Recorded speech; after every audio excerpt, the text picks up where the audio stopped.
my living room and functional human design. I am Jes Divine.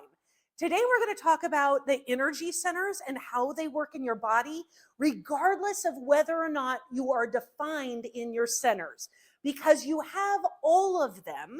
So what we're talking about today is your energetic system. If you come from human design, you would be talking about the mechanics of human design, but I have found it's been easier for my family to understand that if you think of it more like your reproductive system or digestive system, you have an energetic system in your body, and all of us function the same exact way. And when you understand that energetic system, it's a lot easier to identify in your real life what's going on in you and how to better find your alignment. Most of us are familiar with the chakra system, where we have 7 basic chakras. I don't know if they're basic or not, but there's 7 of them.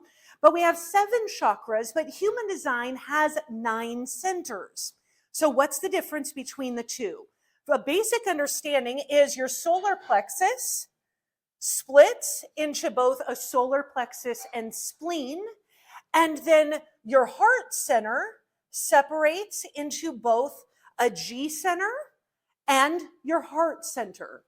So we have 9 centers. You can hardly see this one, but he's there. I promise he's there. That's your throat. So you have 9 centers that are similar to your chakras, but 2 of them split, which can be kind of complex because a lot of times we will be feeling things and we're like, oh, that's our solar plexus, but it might actually be our spleen, because many of us are not well versed in understanding a 9 center system versus a 7 center system. And it makes a huge difference understanding the instincts and your impulses of your spleen versus your emotions of your solar plexus. But we're going to get rid of all of this for a moment. We're going to look at the functionality of this, because all of us, regardless of whether or not your centers are defined, you have all 9 centers. They just function differently based on which gate or whether or not you're defined. For the purpose of this, I don't even want you to think about your chart. Just understand your energetic system and how it works for every single person on the planet. So we have 2 pressure centers, our root center and, where is it? And our crown or head center. So how it works is you have these 2 centers and they're like a vice. It just pushes us.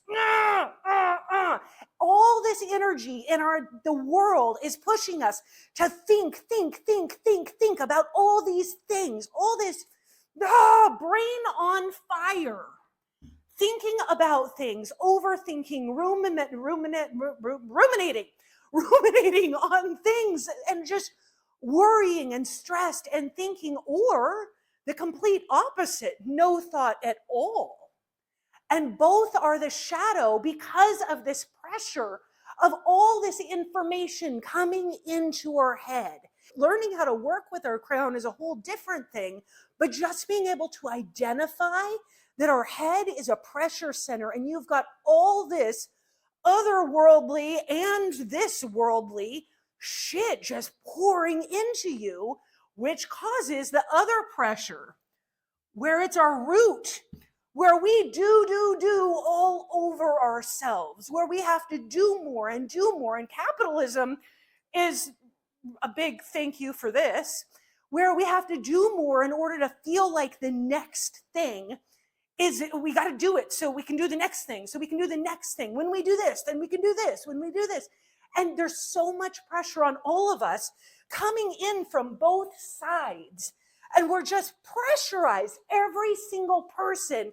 And all of it is trying to come out our throat. That's where we manifest. So you have all this pressure just screaming. I want a brighter color there. Screaming to come out of our throat. So we're just like, all the time. And it's really frustrating. But you know what's really cool?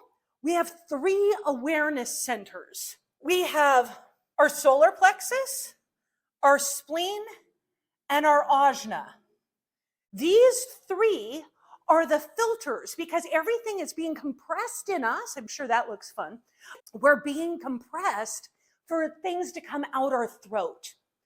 And we have these three centers that are our filters. And those filters help us understand what we should do and shouldn't do, and how we should respond, and how we should live. And those filters help us manifest and create things that we more desire. This is kind of the point. You want to unclog your filters so that what you manifest is better. Just make better choices, have a better life, more of what you want to create. But we have 4 motors, and these motors are what give us our strength, our vitality, our oomph to be able to go. And if you can't tell, I have 3 of 4 motors.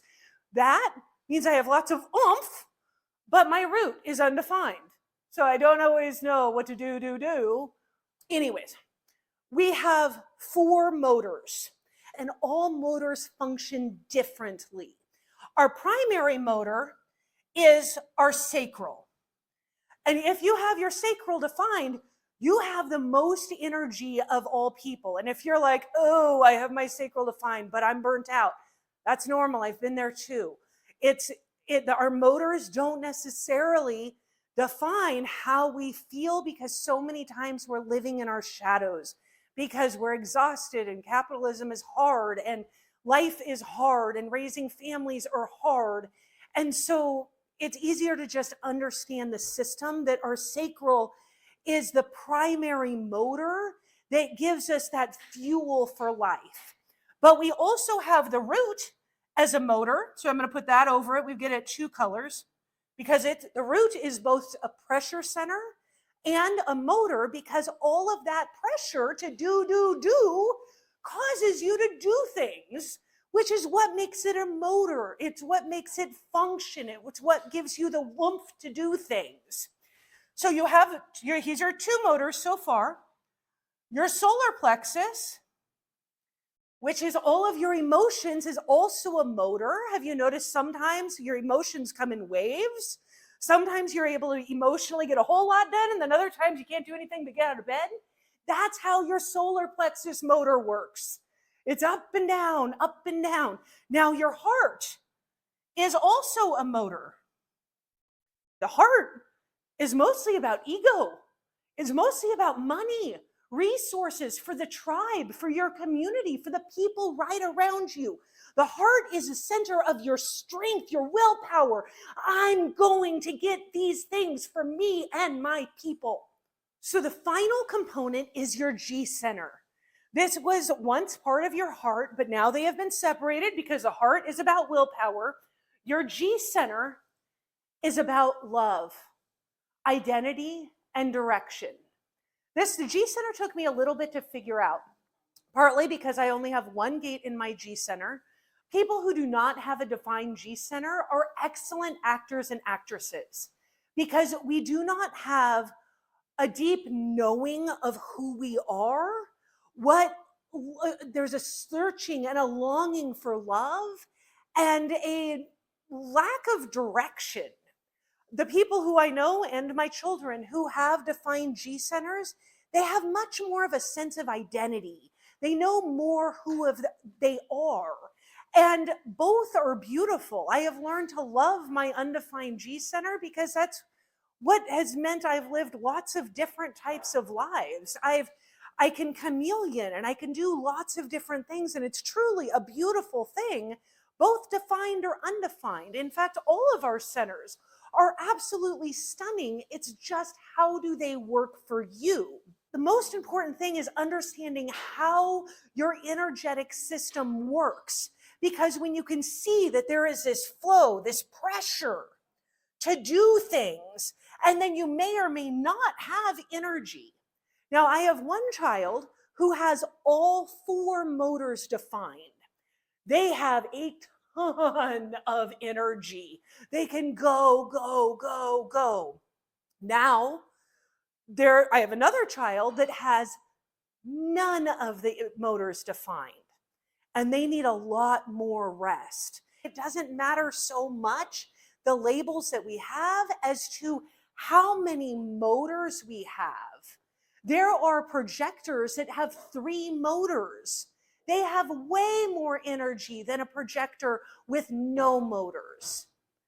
So this is why I think it's important to go beyond just the labels of how we are, like who we are, like my manifesting generator. I also have 2 other motors that make my energy that much bigger.